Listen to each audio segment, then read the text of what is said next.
Mis hermanos, nosotros nada tenemos que nos haga merecedores de algo. El solo hecho de respirar hondo, como dice la canción, es un don de Dios. Es un milagro que el Señor nos da y es por pura misericordia. Así que hay que estar agradecidos. Un buen ejercicio, no solamente mental, sino espiritual, agradecer a Dios por todo. Yo agradezco a Dios la oportunidad que me da de presentar otra vez el tema. No estaba en el calendario, pero el Señor sabe lo que yo necesito. Porque cuando uno presenta los temas, mis hermanos, cuando uno presenta la palabra de Dios, el Señor sabe lo que uno necesita. Y yo sé que este tema que quiero compartir con ustedes, ante todo, es para mi edificación personal, porque eh, así es como funciona esto del estudio y la presentación de la palabra. Yo sé que usted sabe, mi hermano, y si no lo sabe, hoy lo va a saber. ¿Cuál es la diferencia entre sabiduría e inteligencia? En el grupo pequeño de nosotros los viernes hicimos esa pregunta el viernes pasado y tuvimos la oportunidad de aclarar cuál es la diferencia entre inteligencia y sabiduría.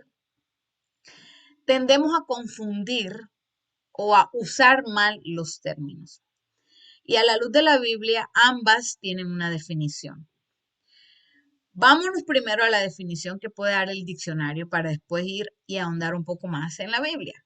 Es mucho mejor encontrar esa definición en la Biblia, pero para poder hacer un contexto, ¿verdad? Si usted se va al diccionario, la palabra inteligencia, la definición de inteligencia es sencilla.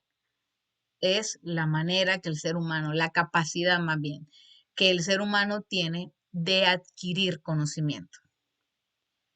En esa medida, todos los seres humanos, con sus funciones mentales o con su funcionalidad cerebral en buen estado, o sea, exceptuando aquellas personas que puedan tener algún problema fisiológico que afecte su cerebro y que afecte su capacidad de pensar o de analizar por su cuenta, exceptuando eso que sucede, todos en esa medida, bajo esa definición, todos somos inteligentes.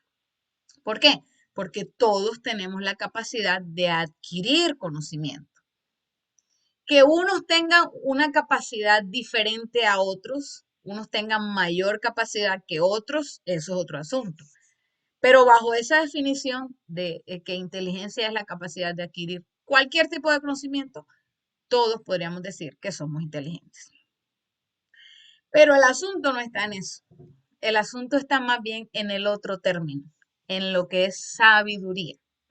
Y ahí nos quedamos cortos a veces, porque si empezamos buscamos la definición, como que no la encontramos mucho y si vamos al diccionario, pareciera que como que nos dice lo mismo que es inteligencia, que el conocimiento, pero a la luz de la Biblia sabemos perfectamente que el principio de toda sabiduría, lo dice la misma palabra, es el respeto a Dios, el temor a Dios, que el conocimiento de Dios es lo que te da inteligencia, lo dice Job, lo dice Salmos. Buscando una definición un poco más certera, que se ajuste un poco a la comparación que quisiera hacer hoy entre sabiduría e inteligencia, podemos decir que inteligencia es la capacidad de adquirir conocimiento y la sabiduría es lo que usted hace con ese conocimiento que adquiere. La forma en la que usted usa el conocimiento que adquirió. Esa es una definición de sabiduría. Y nosotros, mis hermanos, estamos llamados, además de a ser santos, apartados para un propósito, estamos llamados a ser sabios, a saber utilizar ese conocimiento que tenemos. Y si lo especificamos un poco más, si ahondamos un poco más y nos vamos a la parte más espiritual, sabiendo que la inteligencia es el conocimiento que tenemos de Dios, ser sabios es precisamente saber utilizar ese conocimiento que diariamente adquirimos de Dios. Saber utilizarlo para beneficio de otros, para beneficio del mandato que Dios nos ha llamado, para beneficio de la iglesia, para beneficio de nuestra familia, para beneficio de nuestras relaciones personales y por supuesto para beneficio nuestro en nuestra vida espiritual. ¿Cómo usamos esa sabiduría? Es la pregunta con la que quiero comenzar. ¿Cómo yo uso esa sabiduría? Todo ese conocimiento que tengo, ¿cómo lo aplico? Eso es lo que es la definición. Lo primero, mis hermanos, es que necesitamos entender que nosotros somos representantes de Dios. Es decir, nuestra vida debe ser una vida que represente a ese Dios en el que decimos creer. Por eso, 1 Corintios capítulo 5, versículo 20 dice, así que somos embajadores en nombre de Cristo, como si Dios rogase por medio de nosotros. Os rogamos en nombre de Cristo también, reconciliaos con Dios. Para poder saber cómo usar ese conocimiento y transformarlo en sabiduría, o sea, en hacer buen uso de eso que yo sé, debo entender primeramente lo que Pablo dice acá. Somos embajadores de Cristo. Y una persona, un embajador, el título diplomático de embajador es que usted está representando a su país en otro lugar. Entonces, el embajador de República Dominicana en Estados Unidos representa a República Dominicana en Estados Unidos. De igual manera, el embajador de Estados Unidos en República Dominicana lleva una parte de ese país a otro lugar.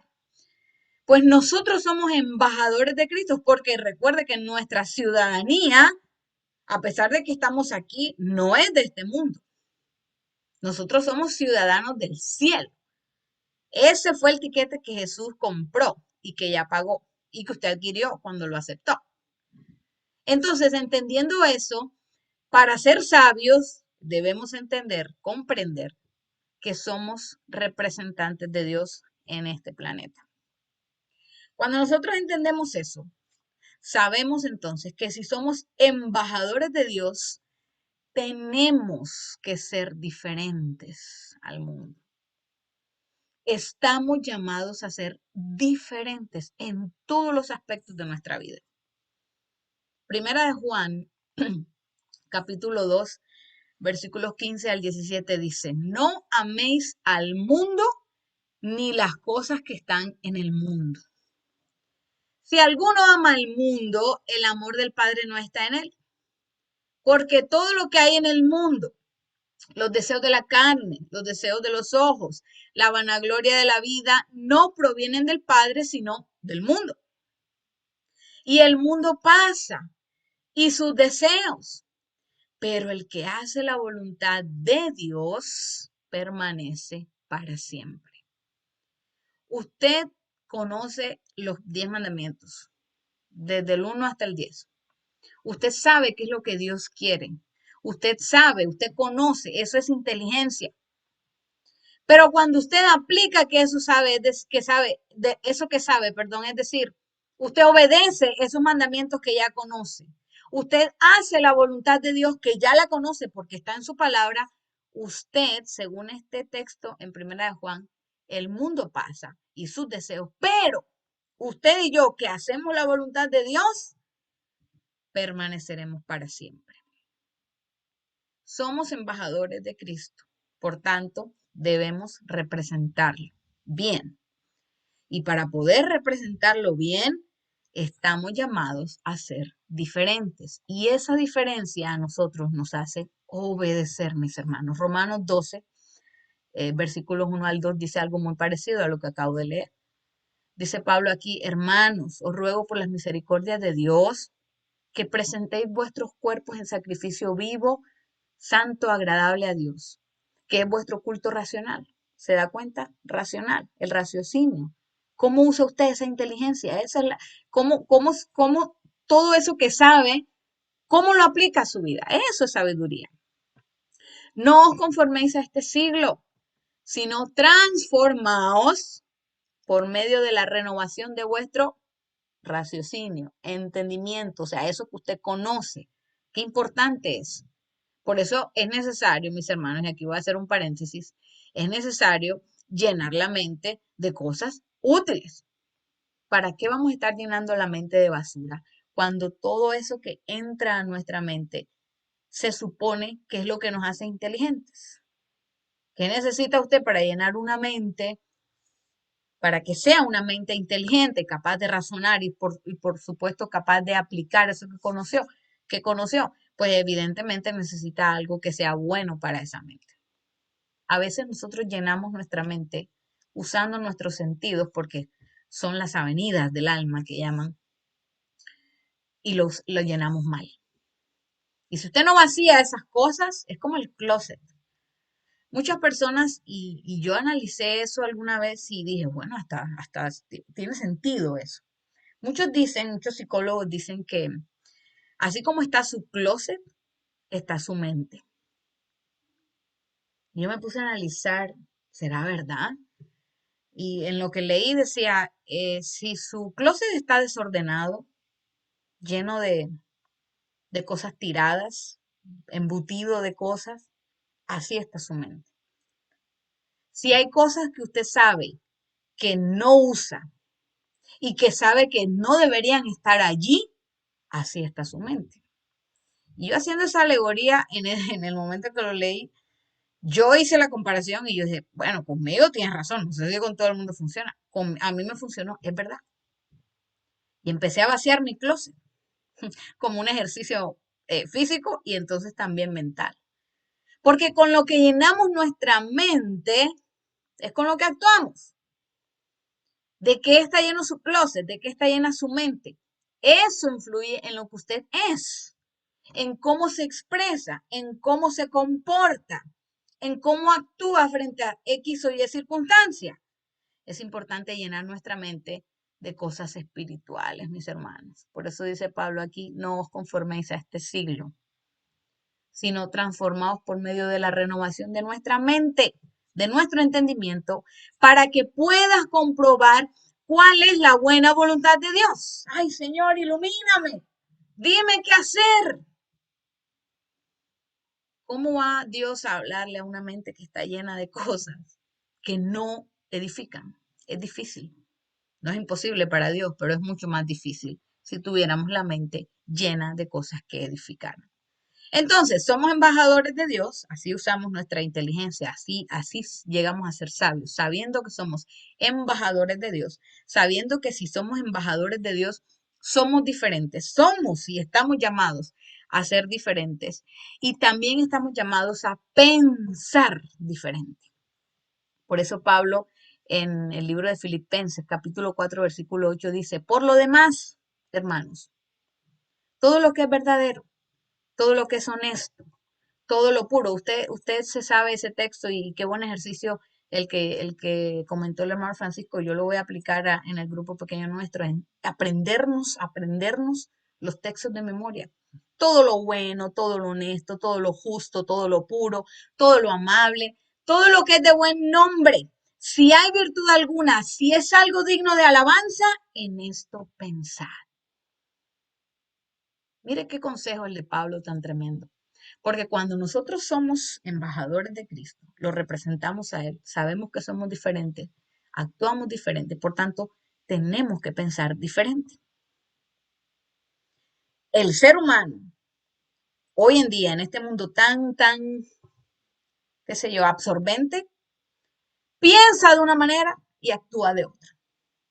Usualmente el ser humano sabe que Dios existe, sabe que Dios es real, probablemente sepa que Jesús va a volver, sabe que este mundo se va a acabar, sabe que la única solución es Jesús, sabe que la solución a toda su desesperanza es Jesús, sabe eso, lo tiene aquí, pero no lo expresa, no lo exterioriza, no lo aplica a su vida. Eso es un gran problema y una contradicción tremenda porque la mente del ser humano tiene que estar conectada a su cuerpo, pero vivimos en una desconexión total. Los jóvenes de hoy en día viven desconectados de esta realidad. Hermano, usted no se imagina en el trabajo donde yo estoy. Además de frustrante, es triste ver la realidad de nuestros jóvenes, ver el mundo en el que viven tan inmersos ahí en una pantallita, en un pedazo, en un aparato así de pequeño. Ahí está su mundo, ahí está su mente. Les importa poco lo que está alrededor de ellos. Es triste, pero nosotros que conocemos esa verdad, además de estar llamados a ayudar a esos, a extenderles el brazo para que Dios también extienda su misericordia y rescatarlos, nosotros que ya conocemos esa verdad, estamos llamados a pensar diferente. Por lo tanto, a actuar diferente. También estamos llamados para poder aplicar esa inteligencia y llegar a ser sabios. Estamos llamados a experimentar un cambio constante. Eso es todos los días.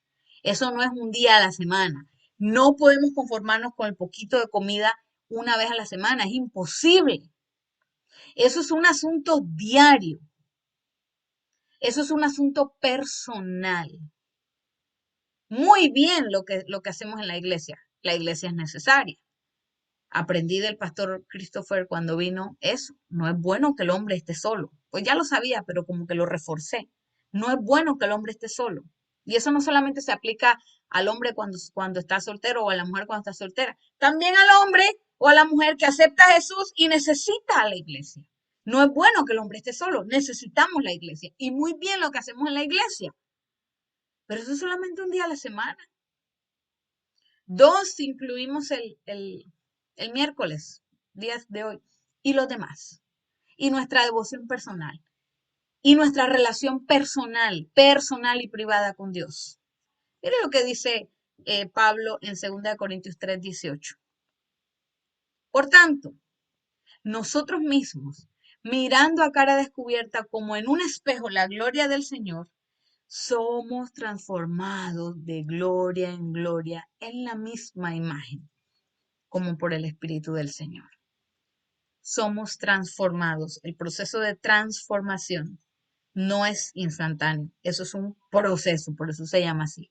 Constante, todo el tiempo, todo el tiempo. Esa perfección a la que nosotros estamos llamados cuando Jesús dijo, sed pues perfecto, como vuestro Padre en el cielo es perfecto. No es una perfección de infalibilidad, porque eso solamente lo tiene Dios. Él es el único que no se equivoca.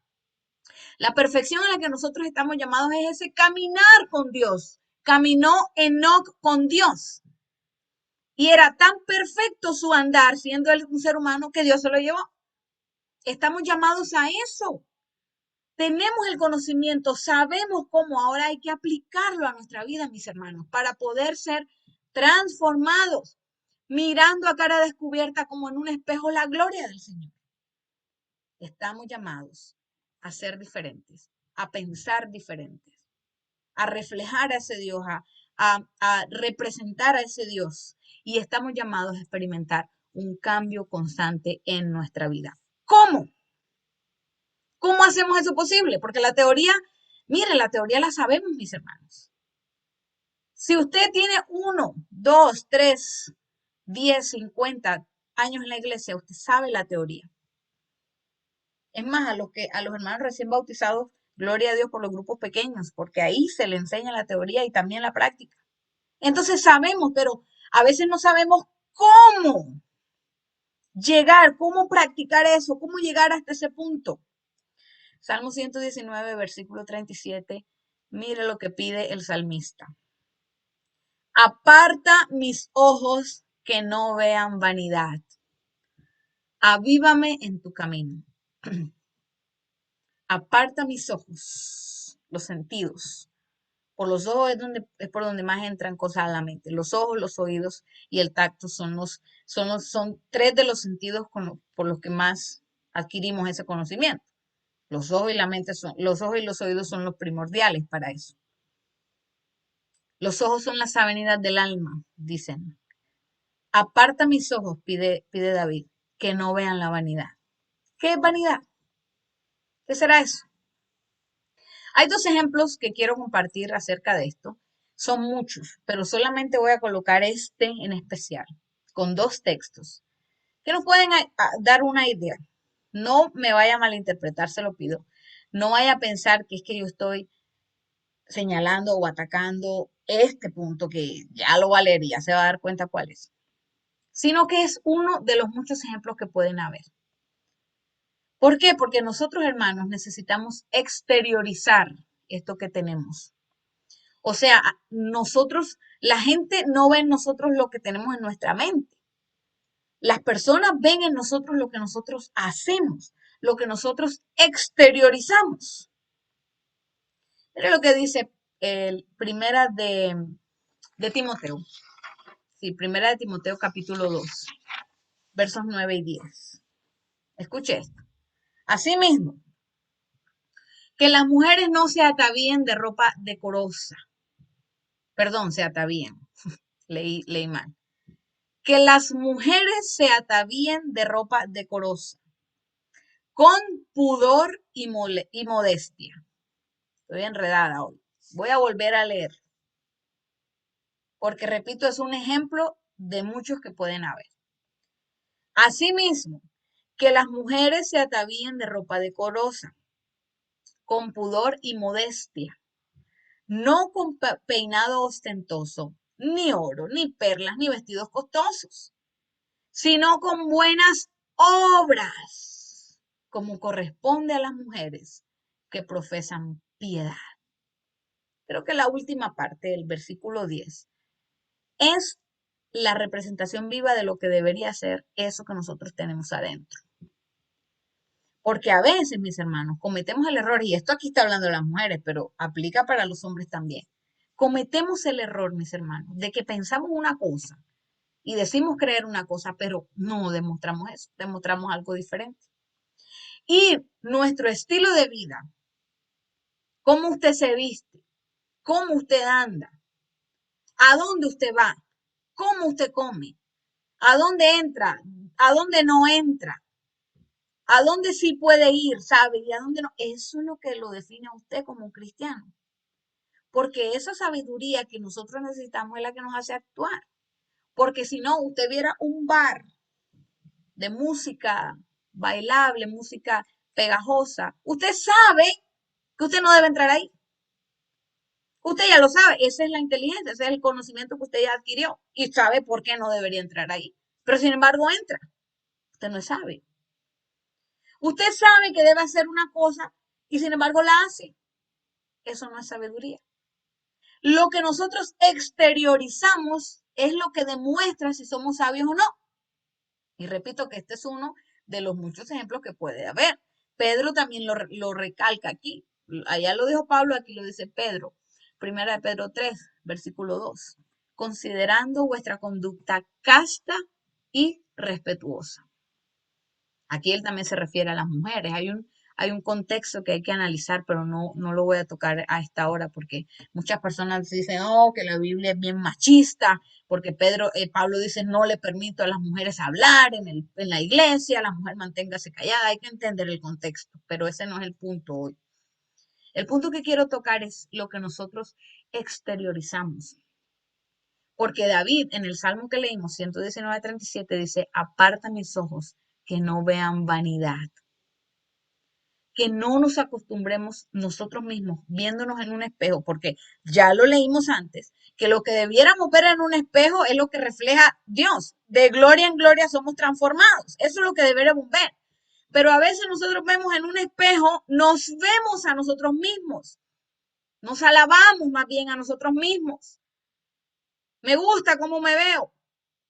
Me peino así, me pongo esto, me pongo aquello. No exteriorizo lo que tengo en mi interior. Una conducta casta, respetuosa.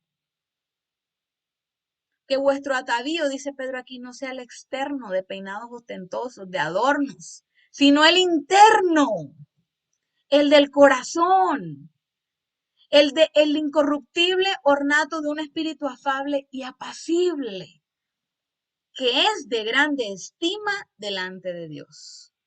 Nos preocupamos por exteriorizar, por vernos bien, por pintarnos, por peinarnos. Le digo que yo no estoy atacando eso. Lo dije al principio. Lo que quiero dejar claro aquí es que a veces nos preocupamos por lo que exteriorizamos, pero no estamos exteriorizando lo que sabemos. lo que hay acá, lo que hemos estudiado. O sea, sabemos que está bien, pero ok, voy a hacer otra cosa. Eso no es sabiduría. Eso no es sabiduría a los ojos de Dios. Nuestro exterior, mi hermano, refleja lo que hay en nuestro interior. Nuestro exterior refleja lo que hay en nuestro interior. Mire lo que hizo Jacob cuando se iba a encontrar con Esaú. Usted sabe que Jacob y Esaú estuvieron separados. Esaú lo quería matar porque él suplantó su primogenitura. Jacob tuvo que huir. Y después de muchísimos años se encuentran nuevamente. Dios le dijo a Jacob que fuera a encontrarse con Esaú. Y el versículo 2 del capítulo 35 dice, entonces Jacob dijo a su familia y a todos los que con él estaban, quitad los dioses ajenos que hay entre vosotros y limpiaos. Y mudad vuestros vestidos. Y levantémonos y subamos a Betel y ahí estará el altar de Dios en el que él me respondió en el día de mi angustia. Y él ha estado conmigo en el camino en que he andado. Es decir, despojémonos, lo que está diciendo Jacob, de todo eso que me está quitando tiempo para verme cómo me veo, cómo voy aquí. Y no estoy hablando solamente del ornamento, de los arcillos, de los aretes, de la vestimenta, no solamente eso, sino de todo lo que está ocupando el tiempo que debiera yo dedicarle a consagrarme. Quitemos de lado todo eso. Ahora, yo no estoy diciendo que no vaya, que salga a su casa y no se arregle, salga de su casa. Estamos representando a Dios, somos representantes de Dios, somos embajadores. Usted sí ve cómo se visten los embajadores. Pero que eso no sea lo primordial, que lo primordial sea primero lo que está aquí en la mente y en el corazón, y después entonces esa inteligencia bien aplicada lo enseñará a usted a cómo comportarse, a cómo vestirse, a cómo andar, a qué comer, a qué no comer, a qué decir, qué no decir. Es importante no solamente ser inteligentes, hay muchas personas inteligentes en este mundo, pero con un coeficiente intelectual tremendo, capaces de analizar, de descubrir cosas, científicos, Sí, pero un coeficiente intelectual tremendo, capaces de analizar, de descubrir cosas, científicos, pero un coeficiente intelectual. Gracias. Sin embargo, no son inteligentes, no son sabios. Son personas que usan mal su inteligencia. Usted se alcanza a imaginar qué hiciera o qué fuera de este planeta con tantas personas inteligentes como la hay si aplicaran bien ese conocimiento. Muchos de esos científicos desconocen la existencia de Dios, niegan la existencia de Dios por completo. No hay Dios, dice el necio en su corazón. No hay Dios. Eso lo dice la palabra. Recuerden, mis hermanos, somos embajadores. Y si somos embajadores de Dios, ya voy a terminar, debemos hacer lo que hace el Dios a quien representamos. Juan capítulo 8, versículo 29 dice, porque el que me envió conmigo está, dice Jesús. No me ha dejado solo el Padre porque yo hago siempre lo que a Él le agrada. Eso es sabiduría. Porque Jesús sabía lo que a Dios le agradaba. Eso era inteligencia. Él tenía la teoría. Pero él hacía lo que a Dios le agradaba. Eso es sabiduría. Y nosotros, dice Filipenses capítulo 2, versículo 5, mire lo que dice, haya pues en vosotros ese sentir que hubo también en Cristo Jesús. Y Jesús, acabo de leer en Juan, que hacía lo que al Padre le agradaba. Y nosotros estamos llamados, según Filipenses, a hacer lo mismo que hizo Jesús, tener el mismo sentir que tuvo Jesús. Agradar a Dios, mis hermanos, aún en nuestro exterior, no solamente en nuestro interior, porque muchos se esconden y se esquivan en eso. El Señor conoce mi corazón. Dios sabe lo que hay en mi corazón. Sí, mi hermano, Dios sabe lo que hay en su corazón, pero que su hermano que está al lado suyo no ve su corazón, ve lo que usted hace. Dios sabe que usted es inteligente, Dios sabe que usted tiene conocimiento de Dios, pero el hermano que es el que usted está llamado a alcanzar para darle la gloria a Dios, no ve eso, ve lo que usted hace, ve cómo se comporta, ve cómo actúa frente a una ofensa, ve cómo actúa cuando usted ofendió. El hermano suyo, el que está al lado, el prójimo suyo, el próximo, eso es lo que ve. Ve cómo usted se viste. ve cómo usted habla, cómo usted se expresa, qué palabras usa. Él también ve, lo que usted escucha. Estamos llamados a representar a Dios de la mejor manera, mis hermanos. ¿Qué estamos haciendo? Hay una promesa en el libro de Juan, capítulo 13, versículo 17. Linda promesa. Si sabéis estas cosas, bienaventurados seréis si las hiciereis. Y yo creo que esto resume todo el tema de esta noche. Si sabéis estas cosas, bienaventurados seréis si las hiciereis. O sea, el asunto no está solo en saber, sino en hacer. El libro de Apocalipsis también dice, bienaventurados los que oyen, los que leen y los que guardan las palabras de este libro. El Salmo 40, versículo 8 dice, un deseo que tuvo David y debería ser el deseo nuestro esta noche y todas las noches y todos los días de nuestra vida. El hacer tu voluntad, Dios mío, me ha agradado. Y para saber cuál es la voluntad de Dios se necesita otra cosa. Y tu ley está en medio de mi corazón. Que ese sea nuestro sentir, mis hermanos. Al iniciar les hablé de la canción de Jonathan Oriel. Y con ese texto con el que él basó esa canción quiero terminar. Capítulo 90 del libro de Salmos, versículo 12. Enséñanos de tal modo a contar nuestros días que traigamos al corazón sabiduría. Ahí no dice, enséñanos a contar nuestros días, o sea, a vivir todos los días para ser más inteligentes. Ahí dice, le pide el salmista a Dios, y es nuestra petición hoy para él también, que le enseñe a contar los días para que él todos los días llegue a ser sabio. Para que él cada día cuando se levante pueda decir, gracias Señor, hoy he aprendido algo en mi devocional, en mi estudio, en tu palabra, en la naturaleza, en un mensaje, hoy he aprendido algo nuevo, lo voy a poner en práctica. Eso es lo que está diciendo David y a eso estamos nosotros llamados. Cuando nosotros ponemos en práctica todo este conocimiento que Dios nos ha proporcionado, llegamos a ser hombres y mujeres sabios para honra y gloria de Dios.